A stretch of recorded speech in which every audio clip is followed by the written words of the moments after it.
Imagine getting your directed writing answers back and seeing excellent structure and clear purpose as the remark written by the examiner. What if you knew the exact formats and tricks that make examiners fall in love with your writing? Whether it's a letter, speech, journal, or report, mastering the format is the first step to high marks. And today, I'll break down the exact format you must use, plus a real answer examples that scored top marks. Let's understand what all you're going to learn in today's video.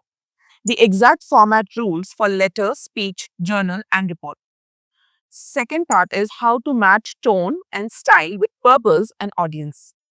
The third section talks about step by step breakdown of a real top scoring directed writing answer.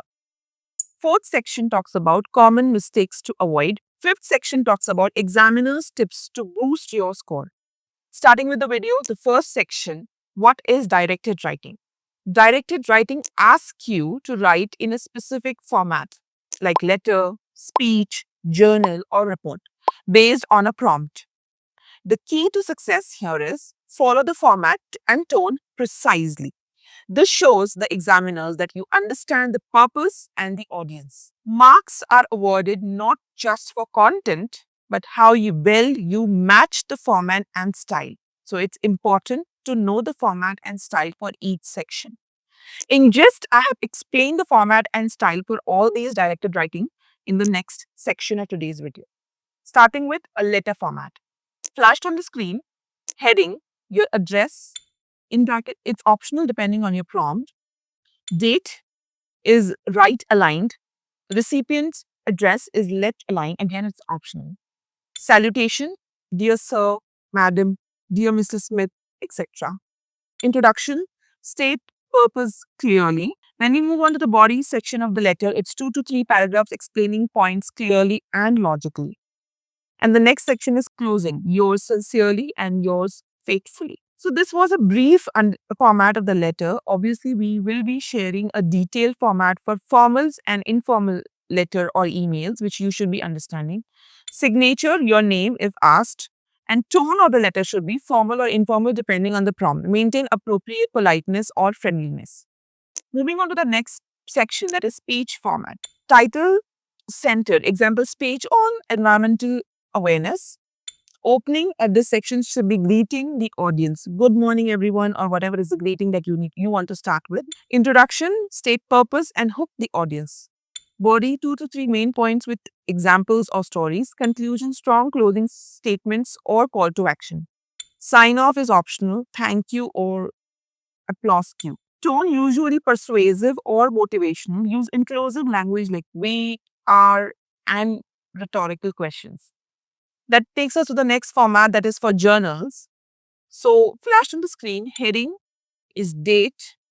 Example, the day Monday, 12th June. Opening statement will be dear diary and no greeting but personal tone.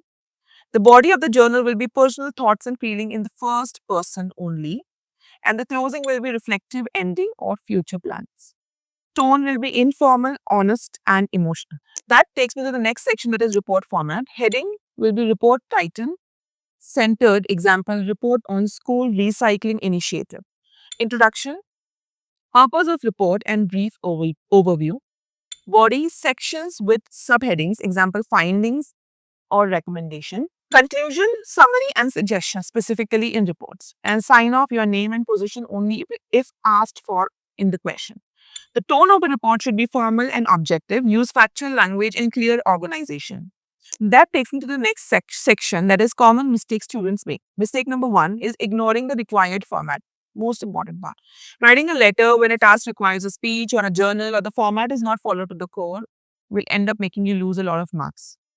This confuses examiners and loses easy marks because format is the first thing that they check. For example, writing a speech without greetings or sign-offs makes it incomplete. Or writing a report with no headings and informal language feels unprofessional.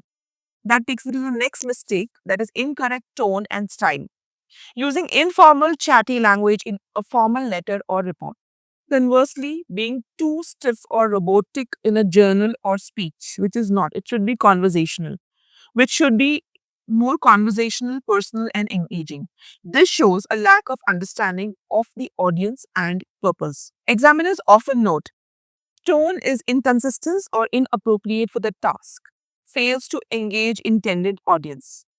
Mistake 3 is missing key structure elements. No date or greetings in letters or journals. No title or headings in reports. Skipping the opening greeting in speeches or call to actions at the end. And then this makes the piece feel incomplete and you loses structural marks. Okay, mistake number 4 is overly short or rambling answers. Some students write way below word limit, missing important points or explanation. Others write too long and lose focus, including irrelevant details.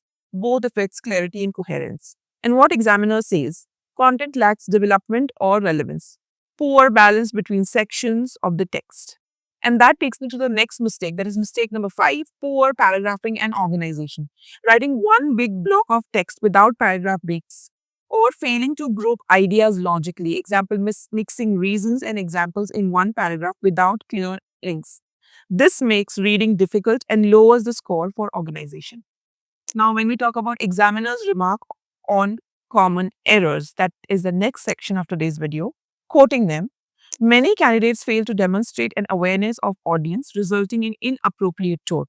Second section talks about lack of proper format and structure leads to the loss of easy marks. Candidates who omit key features such as dates, greetings, or headings are penalized. Weak conclusion or no clear call to action reduce impacts and overall mark. Inconsistent paragraphing and organization hinder readability. Answers that do not fully address all bullet points up or prompt requirements are marked down. And that takes me to the next section as in how to avoid these mistakes. The first thing that you should be doing is always read the question carefully. Note which format is required. Second, you should always use the checklist of format features, example, date, greetings, title, headings, etc.